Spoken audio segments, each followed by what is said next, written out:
Muito da arte, como eu mostrei, cinema, literatura, pintura e tal, tem o niilismo como cerne. Quem já leu aqui eu não li, mas eu quero ler O Guia do Mochileiro das Galáxias. Coisa de nerd, viu? Vai, se revela aí, Lucas. Você é doutor, mas você é nerd. Levanta a mão com coragem. Então, eu não li ainda. Não que eu não leria, eu só não li ainda. É estranho. Mas ele fala que ele cria universos e tal, seres pandimensionais, ou seja, eles não estão presos a nenhuma dimensão, e existem várias. E aí eles criam uma máquina para descobrir o sentido da vida que calcula 7 milhões de anos. E aí qual é a resposta? 42. E aí depois, eles precisam criar uma máquina para descobrir qual é a pergunta. Porque já passou. E aí, eles vão e constroem uma máquina chamada Terra, colocam várias pessoas lá que não sabem que são fruto de uma máquina. E quem mora na Terra, pois é, se identifique. Ou seja, a vida é totalmente sem sentido para ele.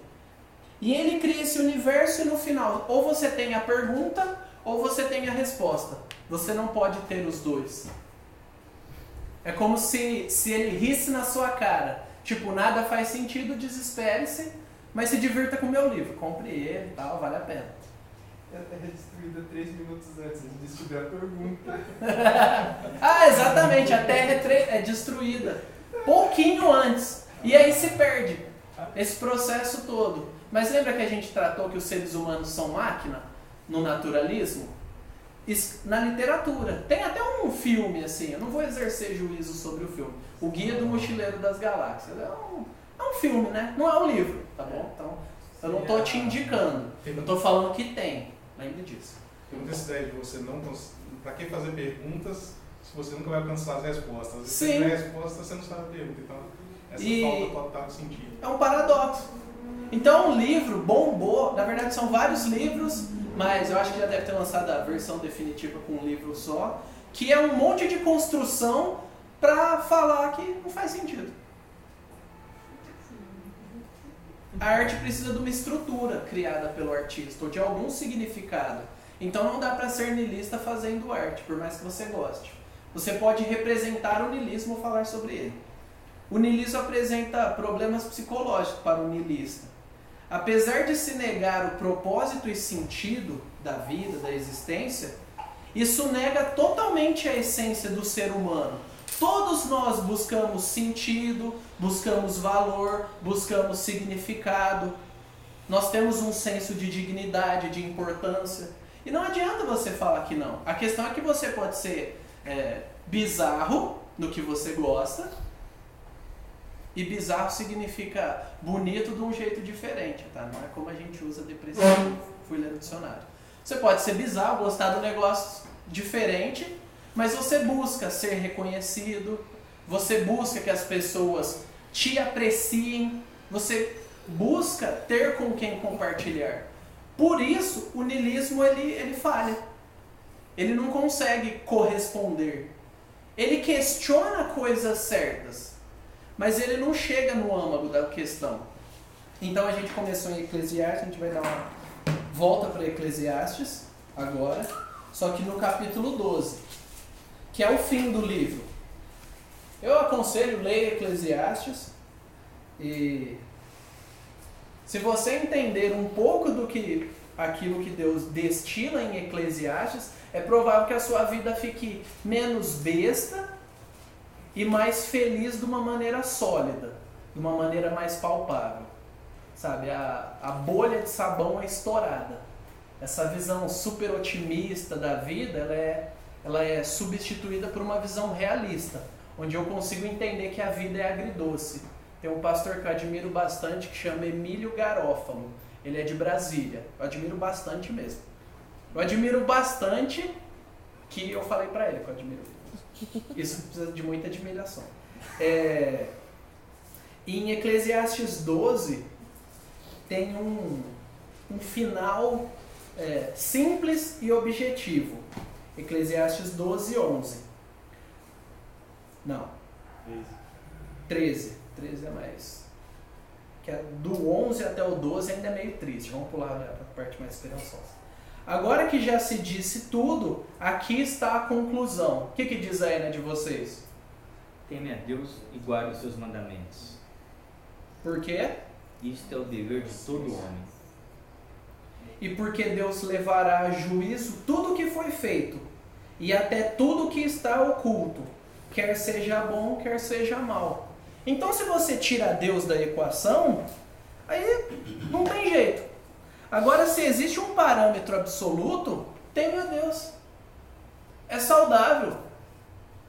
E é plausível. Aqui a gente não vai falar sobre a plausibilidade de crer em Deus. Mas é plausível.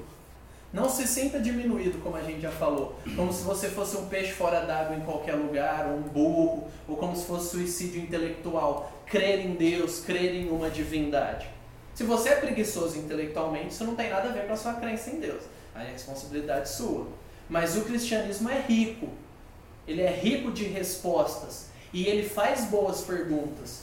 E ele responde boas perguntas que a filosofia e várias filosofias fazem. Só que ele faz outras perguntas de volta também, e aí fica todo mundo doido, se não chegar à conclusão final. Beleza? Existencialismo. Posso fazer um comentário? Né? Faz aí. Acho interessante que, embora a gente veja que parece algo incoerente, niilismo, todas essas incongruências, é algo que está muito presente hoje em dia na sociedade. Você vê muito, principalmente pessoas mais novas, em escolas, na universidade, essa falta de sentido. Como essa falta de sentido ela traz problemas sociais, adolescentes envolvidos com drogas, com totalmente sem responsabilidade, e na universidade também você vê pessoas que estão respirando, é o brief lá, só respirando. Então é interessante essa ausência total de pertencimento. Ela não pertence a uma religião, ela não pertence a uma ligação, a uma tradição, a uma família, porque a família está desfragmentada. Então é algo mesmo parecendo antigo de Nietzsche, tem uma influência muito grande hoje em dia na sociedade. A gente vê isso no cotidiano. E hoje vejo pessoas declarando nihilistas o tempo todo, né? Tem os de playground, que é o Zemo, né? Que é aqueles que falam que tá... É algum emo enrustido aqui, não se ofenda, tá? Ele está te ajudando. E tem uma resposta, assim, não sei se vocês já leram, mas tem o Viktor Frankl, que é um psicanalista que viveu num campo de concentração. Ele escreveu parte da sua tese num campo de concentração, ele era judeu. E uma das teses dele era mostrar que as linhas de psicanálise antigas, como de Freud e tal, não funcionavam naquele ambiente extremo do nazismo. Porque ele fica, as pessoas que sobreviviam ali, normalmente eram pessoas que tinham algum sentido externo. Então alguém que fala assim, eu tenho que visitar minha tia quando eu sair daqui, ou Deus vai me ajudar, ou eu tenho uma responsabilidade fora do campo de concentração, aquilo dava àquelas pessoas uma capacidade maior de sobrevivência. Então essa é uma questão de sentido, né? A palavra de ausência de sentido. Assim, parafraseando, é o sentido fora da sua bolha. Sim. Não está no seu Maior. universo. É tá difícil, maior, tá é difícil o aquém. seu próprio sentido te fazer ultrapassar muita coisa. Porque se não tem nada, vamos morrer mesmo. E a Bíblia já diz isso. Se não há ressurreição, se o cristianismo, 1 Coríntios 15, se o cristianismo não é verdadeiro, e se aquilo que ele diz não é verdadeiro, e Nietzsche ficava louco com isso, que falava que isso prostrava o homem, tipo, um mundo futuro de justiça e tal, porque ele não conseguia ver. Mas o que dá a esperança e a força para viver é justamente saber que aqui não é o tudo. Aqui é o ainda não para o cristão. Para os outros, aí não dá para dizer isso. Muita gente critica Nietzsche, até porque ele falando que Deus está morto, né? Sim. Tal, mas o que ele estava fazendo ali era uma contestação de um problema da própria igreja. Sim. Ele estava observando, pelo comportamento da igreja, mostrava que a própria igreja, para ela, Deus também não era tão Deus. Exatamente. Então... E tá aí, dá pra gente ver. Ele mesmo falou que ele escreveu as obras dele lá no século XVIII, XIX, mas ele mesmo falava, elas vão ser entendidas mais pra frente. Sim. Ele começou a ficar famoso, dizem, um ano antes dele morrer. Louco. Sabe aquela ideia do você só é bom quando vai embora? Não sei se você tem irmão, espero que não te ofenda, tá? Não vamos nos ofender. Mas sabe o antigo namorado é melhor? Que tem sempre uma mãe assim, o antigo cunhado me levava para tomar sorvete. O antigo cunhado me dava carona. Sabe aquele conceito de depois que morre fica bom? O anterior é sempre melhor. A gente tem um pouco disso em nós, né?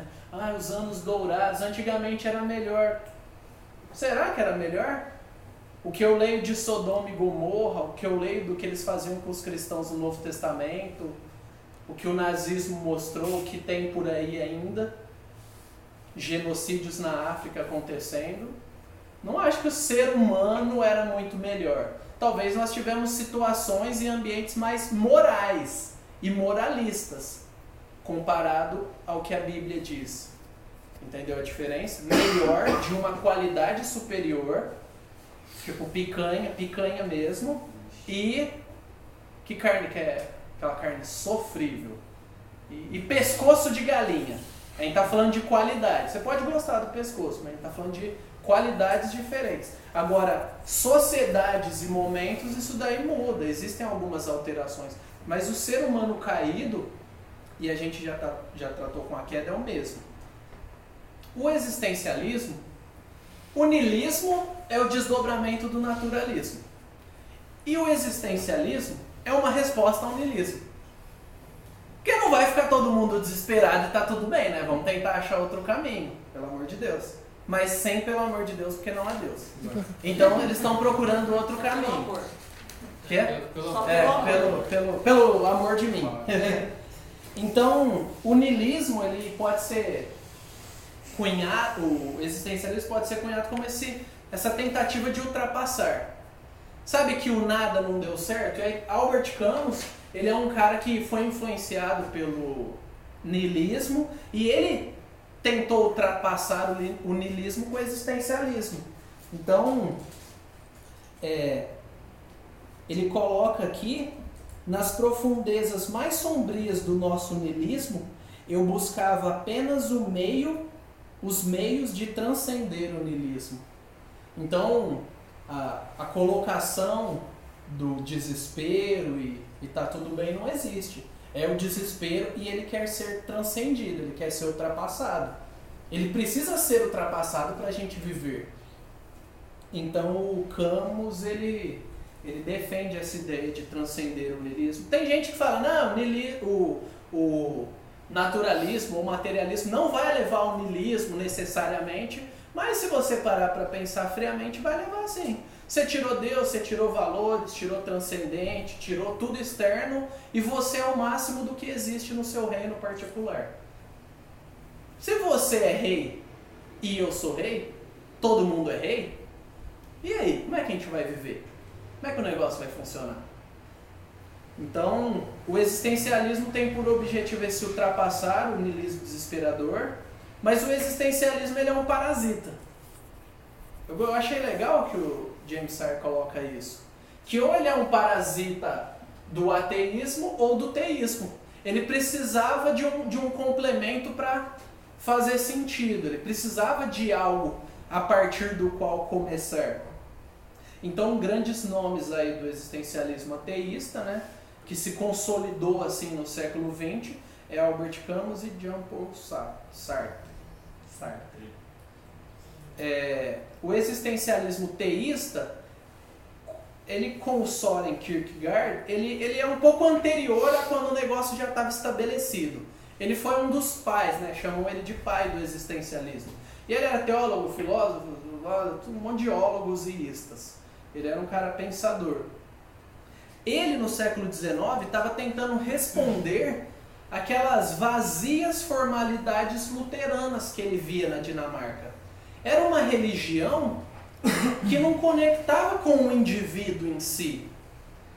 Era a religião que ele via, e aí ele tratou aquilo como a religião e algo a ser ultrapassado, consertado. E ele criticava mesmo.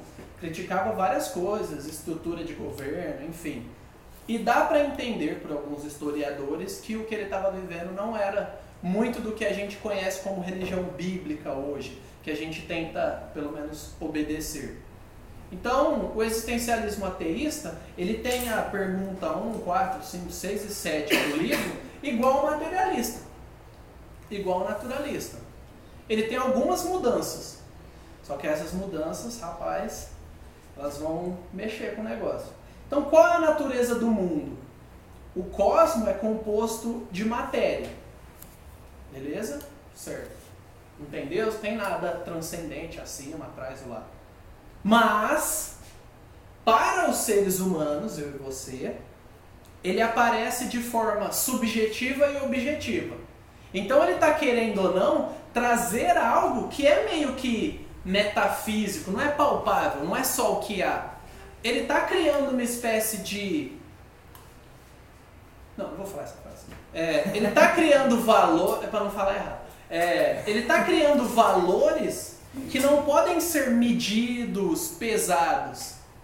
O que o deísmo fez? Ele começou a rejeitar a possibilidade do cristianismo, o naturalismo bota Deus para fora, o niilismo perde tudo, o existencialismo vem trazer algo que não é palpável. Ou seja, eu preciso recuperar algo que tenha valor além simplesmente da matéria que existe. Eu sei que a matéria existe, mas na minha mente, no meu mundo subjetivo, eu posso criar, eu sou livre, a minha percepção ela é plena. Plena é a palavra da moda, né? Eu já ouvi algumas vezes, quando você vê algo em camiseta, é porque se tornou moda. E comunica o negócio. Não, mas é verdade. Eu até vi alguém postando, né? Essa camiseta fé é a prefeitura que está distribuindo? Porque todo lugar que você vai, é isso, né? Não, se você tem uma, não se ofenda. Eu não gosto pra mim, mas você gosta pra você, tá tudo bem. Hashtag gratidão. Respeita as minas. Enfim, existe o mundo objetivo da matéria, lei de causa e efeito, o tempo do relógio. A gente não vai fazer pausa, se precisar ir ao banheiro e beber água, porque senão não vai dar. O tempo cronológico, medido em relógio e tal, análise de dados e tal, tem espaço. Só que no mundo objetivo. Não só há um mundo objetivo. Existe um mundo próprio, meu mundo, sabe a ideia do seu mundinho? Então, essa parte subjetiva é o mundo da mente. A ideia de noia que vem do grego, esse cara é meio noiado, esse cara é meio bicho grilo, né? Ele gosta de um verde, um negócio meio estranho, assim. Parece até estereótipo, mas é verdade. São pessoas que ficam dentro de si mesmas, no seu próprio mundo. Elas tendem a rejeitar a realidade, que é frustrante. Não poder me teletransportar é extremamente frustrante. Eu queria me teletransportar. Você já pensou se a gente pudesse se teletransportar? Estou trazendo vocês para o mundo da minha mente. Sem carro, sem poluição. A gente ia ter que criar outras coisas, né? Porque você tá lá na sua casa, chega a sua sogra, do nada, ou, né? Chega aquela pessoa, vem, fica com meu filho aí, 7-1, vai lá. Então a gente ia ter que criar inibidores disso, né? Não pode ir dentro de casa, tá? Só pode ir no portão. Mas, olha como o mundo seria diferente. Mas está na minha mente. É algo que está aqui. Não vai acontecer. Seres humanos não se teletransportam. Tá bom? Tá tudo bem. Fica na sua mente, faz quadrinhos, cria X-Men, cria todo um negócio fantástico, talvez fica rico vendendo livro, mas não é real. Tá na sua mente, é subjetivo. Licença de teletransporte. Quê? Licença de teletransporte. Exato, a gente ia ter que tirar, né? Imagina as pessoas trombam no meio da teletransportada, enfim. Sim, mas é um negócio, sabe? Às vezes você fica meio, vê um filme e fica viajando assim, tipo, tava de férias, né, semana passada. Aí eu tava vendo a praia toda suja e tal, né? Aí eu falei pra Júlia assim, do nada, né? Thanos tinha razão. Ela falou, o quê? O que você tá viajando aí? Que não sei o quê. Então, quem entendeu, riu. Quem viu Vingadores Guerra Infinita aqui? Quem viu? É a parte niilista em nós. A parte de desesperança. Se matar um monte de gente vai resolver. Sabe, o ser humano destrói a natureza, mas o ser humano ele é superior à natureza. Ele foi criado por Deus com dignidade, para cuidar da natureza. Mas eu parei assim, né? Vai estudando essas coisas, você vai fazendo umas analogias muito doidas, né? Eu falei, Thanos tinha razão, né? Eu já falei outras vezes depois. É um negócio assim, ser humano assim, fazendo o pior disso, vocês falam, Thanos tinha razão, né? Essa ideia não vai. É mais antiga ainda, porque é sabido que a humanidade dá saltos na evolução do conhecimento a cada guerra ou desastre natural. Exatamente. Então, ajuda, né? Uns 4 bilhões aí que ajuda. Resolve um pouco. Cataclismas e tal. E não tô falando, vamos sair matando gente, não, tá? Só tô falando de divagações, mundo subjetivo. O meu mundo subjetivo dizendo namastê pro mundo subjetivo que é em você. Tá tudo bem.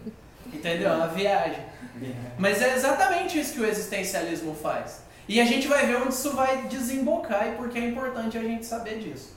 Isso vai te incomodar. Então, no mundo subjetivo, a ciência e a lógica não penetram. Não precisa fazer sentido, não precisa bater o orçamento, não precisa nem ser plausível. Basta eu pensar, eu gostar. Então aqui, eu achei legal essa constatação. O sujeito não assimila o conhecimento como uma garrafa. Tipo, o conhecimento vem de fora. Deixa eu falar uma coisa, eu fiz um chazinho, pode trazer pra cá então? Pode. Eu achei que você Obrigado. tem. E o sujeito não assimila o líquido como uma garrafa. É mais como metabolizar mesmo. Sabe, as coisas vêm fazendo parte de você, dos seus valores, e aí você se torna um pouco do conhecimento que você adquire e tal. É um negócio que é interessante. No mundo de desesperança, você tem que pegar a boia que tem. E é melhor ser um doido do que ser um desesperado. Então, bom, né? Eu acho, né? Eu já estou fazendo um conceito aí.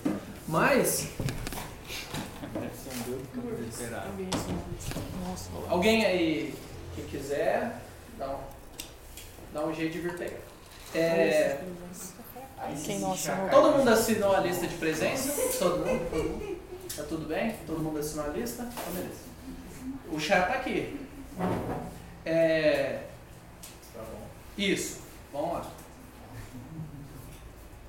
O que é o ser humano?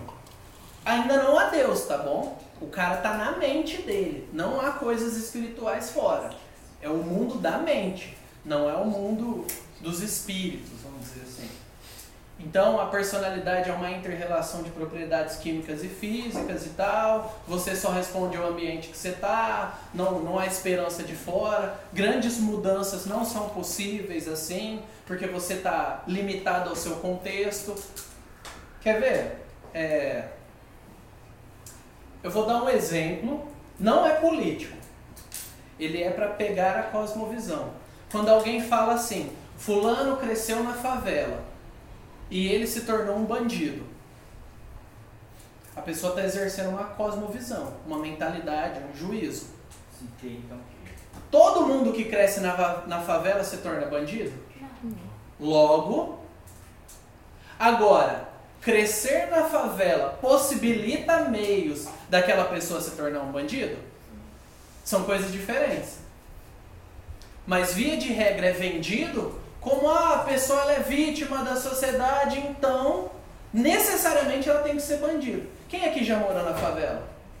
Eu já morei. Eu não sou um bandido.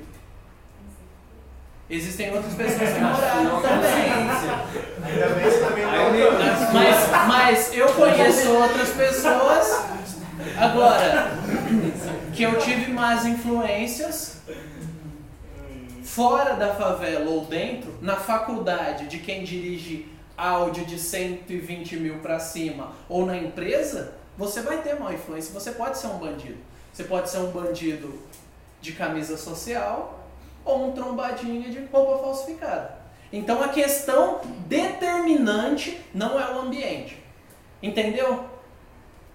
Aqui nós somos produto de algo. A única coisa que há é que eu tenho que me fazer diferente pelo mundo da minha mente. Então eu sou aquilo que eu determino e penso. onde isso tem dado muito eco? Se eu quiser falar que eu sou um chinês de 1,80 e 120 anos, quem é você para dizer que eu não sou?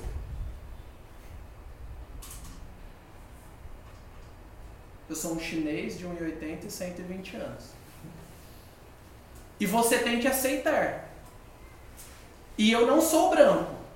Eu sou amarelo. Porque eu sou chinês. Não me chame de branco. Não me chame de negro. Não me chame de nada. Então entende que o mundo da sua mente está se tornando legalmente motivo de defesa, mesmo que esteja contra a realidade. E a gente vai deixando a realidade em detrimento do que a pessoa está falando que ela é. Se você falar que é verde, isso te torna verde? Não. Simples.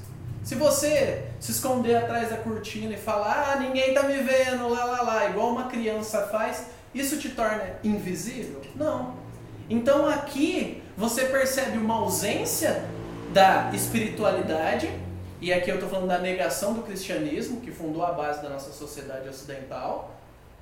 E aí você tem o quê? Simplesmente o mundo da sua mente. É o máximo que você tem. Depois a gente vai ver que isso é extrapolado para fora. E aí eu quero tornar lei o mundo da minha mente. Aqui o negócio está começando. Então você fala, ah, isso não tem nada a ver. Tem a ver. Alguém fala, você tá gordo. Ah, se ofendeu. Eu me ofendo. Não fala que eu tô gordo, não. Fala que eu tô recheado, fofinho. E nem cutuca. Só fala se eu emagreci. Fortinho. O João, fortinho é politicamente correto. O João, domingo passado, antes da gente viajar, nossa, cara, você emagreceu? Minha resposta pra ele, cara, eu te amo. Pronto, tá tudo bem. Se a pessoa engordou, você não precisa falar. A não ser que você pague o nutricionista ou a academia. Aí você fala, ó, tô com um kit aqui de academia. Ainda assim a pessoa pode se ofender. Mas o ponto é, a realidade é, a pessoa engordou ou ela emagreceu. Mas hoje em dia, falar que a pessoa engordou e emagreceu é motivo de até morte, se duvidar. Por quê? Porque o mundo da minha mente coordena o mundo objetivo. Aqui eles respeitavam. O que eu penso não é objetivo. Eu quero que seja. A gente está vivendo em outro tempo. O pós-modernismo é outro movimento. Quem vai dar aula é o Lucas. Então a gente tem o Sartre falando, se Deus não existe, há pelo menos um ser em quem a existência precede a essência. E a gente vai explicar. Um ser existente antes de poder ser definido por qualquer conceito. Este ser é o homem. Essa é a tese do Sartre. Essência que ele está falando é como o mundo visível. Então, sal é sal. Formiga é formiga. Pau é pau. Pedra é pedra. É pau, é pedra, é o fim do caminho, enfim. Nossa. Mas existe outra coisa aí. Existe aquilo que você se faz. Então você só se torna humano quando você chega à conclusão, você exerce a sua vontade de potência, que é o que Nietzsche trabalhou, você exerce a sua autodeterminação e se faz humano. Ou seja, aqui você é o que você faz. Tá bem cortado, né? Vou dar um jeito para melhorar na próxima vez. Então, se você não pensar que você é e determinar que você é, você não é. Então, se você é um mentiroso e eu falo que você é mentiroso, e você não quer aceitar que é mentiroso, porque você não acha que é mentiroso, aí a resposta é, eu sou mentiroso pra você. Não, peraí. Se você falou uma inverdade, não, mas é mentira pra você. Talvez é verdade pra alguém de 5 anos na China. Então a gente está tendo esse nível de conversa hoje em dia. Vocês perceberam? Para provar que a grama é verde, eu não sei se existem outros tipos de cores de grama, mas as que eu conheço são verdes. A blusa azul é amarela, né? Então, aquilo lá já é outra coisa. Aí existe ótica, mas, ou se você é daltônico, enfim, e tem outras coisas. Mas aqui no sentido essencial é onde o relativismo nada de braçada. O relativismo moral. É certo pra você, não é certo pra mim, é certo pra mim, não é certo pra você. Tá tudo bem, vamos viver nos nossos universos. Até que o certo pra mim é não pagar a dívida. E o certo pra você era emprestar dinheiro. Aí vai dar clash, vai dar treta, problema, ou até morte. Todo mundo respeita o universo do outro, até ele entrar e afetar o seu universo. Mas o existencialista não pode fazer nada, nem processar ninguém, porque é o mundo subjetivo do outro. Ora, respeite como ele é, como ele quer ser, como ele diz que é. Entende que o mundo não funciona assim? Vocês concordam? Vocês acham que o mundo funciona? Se levar isso daqui ao pé da lei? Não funciona. Mas querem empurrar na garganta aqui. Ele ainda tá vivo, Tá porque vivo. mais fofinho o outro. Ei, Mário, hoje essa foi a discussão do almoço no Bandex. Vixe. Aí o menino pegou e falou assim que... Aí eu falei, essa garrafa é uma garrafa. Aí ele falou pra mim, não, se eu quiser que seja um prato, ele vai ser um prato. Eu falei, não! Então use como prato, vamos ver. Beleza. Quero ver. Faz isso na prova pro seu professor e vamos ver se ele vai considerar O músico assim. tem esse problema, tem que encarar todo dia o não. Eles inventam pelo novo. Ó, sem preconceito. Não, o pessoal da música é de boas. Tem mais gente. Olha, é melhor a gente não entrar. Uma coisa é fato. Todo mundo conhece pelo menos um aluno de universidade pública que defende umas coisas assim. Eu pelo menos conheço alguns, pode ser que vocês conheçam. E isso é fato, tá bom? Não vamos generalizar nem piorar. Mas é fato. Pelo menos um. Todo mundo aqui conhece um. Ela comprovou já a teoria. E eu conheço mais cinco. Mas o ponto é, uma garrafa é uma garrafa. Ela foi criada por alguém como garrafa e ninguém tem problema com isso para pôr na prova. Mas eu faço o que eu quiser com essa garrafa. Se eu falar que é uma colher e tentar comer com ela, não vai funcionar na realidade.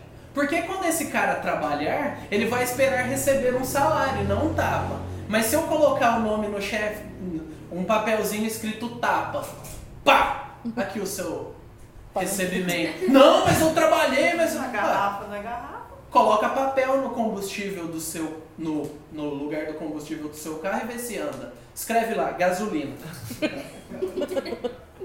Entendeu? É ridículo. Mas tem muita gente, pode ser que eu e você tenhamos áreas que vivemos assim. E eu tô falando de pessoas que se dizem cristãs, que têm a riqueza da Bíblia, tem todo um histórico, uma tradição aí, mas a gente vive no nosso mundo, querendo criar as coisas agora. O que é pop? O que é novo? O que bomba? O que traz jovem? Ou adolescente? Ou adulto? O que é legal? Vamos pintar a igreja de preto. Não pode pintar a igreja de preto. O problema é pintar ou não? Isso é a coisa mais importante que a gente vai debater? Bebida, não. Pode biquíni ou não pode biquíni? Esse daí o Domingos citou, né, quando tava pregando um dia. Que um cara falou que é pecado ir na praia porque mulheres usam biquíni e os homens vão ver as mulheres de biquíni e aí todos os homens vão pecar por verem mulheres de biquíni. Isso não se aplica se for uma praia deserta. Então já tá falido o pensamento do cara, mas enfim.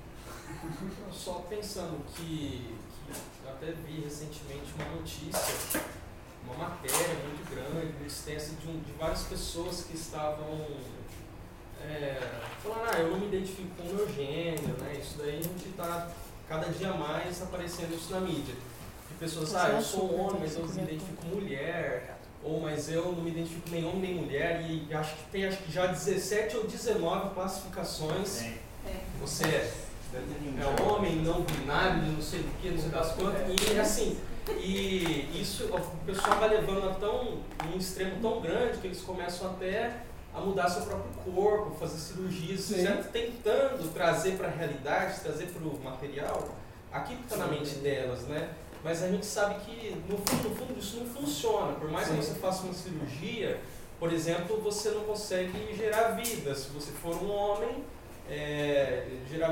você vai precisar de um homem ou uma mulher e o bebê vai ficar a mulher, né? Sim. Até que nasça.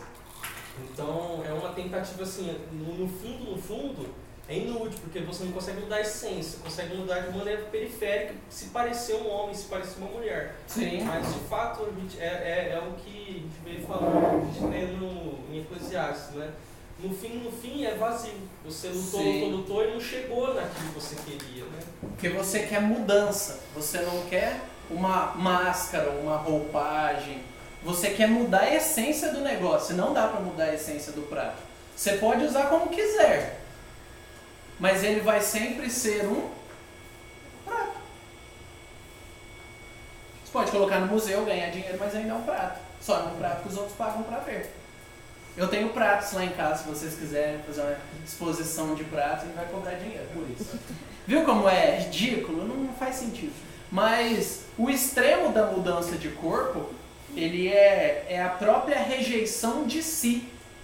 Quando eu mudo o meu corpo, e eu questiono algumas pessoas que têm muitas tatuagens assim, o meu concunhado ele tem, a gente já conversou sobre isso. Qual é o sentido de tanta tatuagem? Eu quero fazer, Marco. Mas e aí? Você está falando de tatuagem errado? Não, eu estou falando anterior a fazer a tatuagem, qual é o sentido de fazer a tatuagem? Independente de você fazer ou não. E por que 1, ou 10, ou 200, ou cobrir tudo? Na verdade, é um desejo de mudança de algo que você tem. Todos nós temos desejo de mudança. Mas até que ponto isso é saudável, é comum? Até que ponto eu quero mudar a essência? Enfim, a gente tem que pensar. Só que hoje a gente está vivendo um estabelecimento de que o mundo subjetivo molda o mundo objetivo. Aqui eles estavam lançando base. Estava conversando sobre isso. Eles foram muito criticados porque falaram, isso ficou muito no mundo das ideias mesmo, mas e aí? Vamos lá, vamos produzir alguma coisa. Então, muita gente falou, vocês estão escrevendo, falando, se reunindo e tal, mas e aí? O que muda da sociedade? Então tem algumas frases, né? Somos livres internamente, nós podemos pensar, ponderar, desejar, sonhar dentro do nosso próprio mundo. Se você pensar e se concentrar um dia inteiro, você pode ser o que você quiser. Eu chamo isso de filosofia sessão da tarde. Eu tenho uma tese sobre isso. A filosofia de sessão da tarde é aquela. Você eu digo eu, tá? Eu, e talvez você. Passou, sei lá, pelo menos uns 6 anos vendo filme de sessão da tarde, enlatado americano mal dublado dos anos 80 deles. E uma coisa, fato, quase todo filme. O cara é um fracassado idiota que fica com a mocinha. Vocês concordam pensando assim? Quantos filmes são assim? O cara é um fracassado, idiota, um pervertido, ele faz um monte de coisa nada a ver, ele tem um amigo insano